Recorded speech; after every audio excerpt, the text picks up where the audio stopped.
In today's video, I'm going to teach you all the tricks you need to know to solve equations with squares and square roots. So if we have a problem like this that says solve for s, and we have square root of s equals 6. So the first thing we have to do in order to solve for s, perform the inverse operation to taking the square root. So the inverse operation to taking the square root is squaring, okay?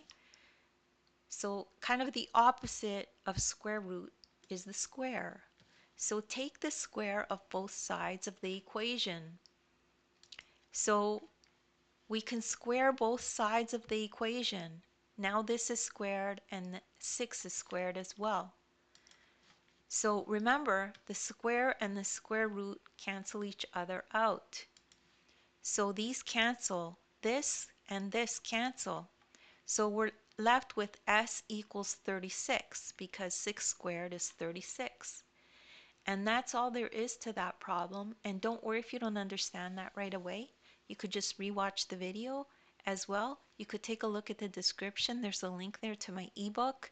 In the ebook, you'll find a link to this video. It'll take you right to this video and you could follow along in the ebook as you watch the video. As well, I have links in the description to other videos of mine that are similar to this if you need extra help. And please make sure to like and subscribe, and thank you so much for listening.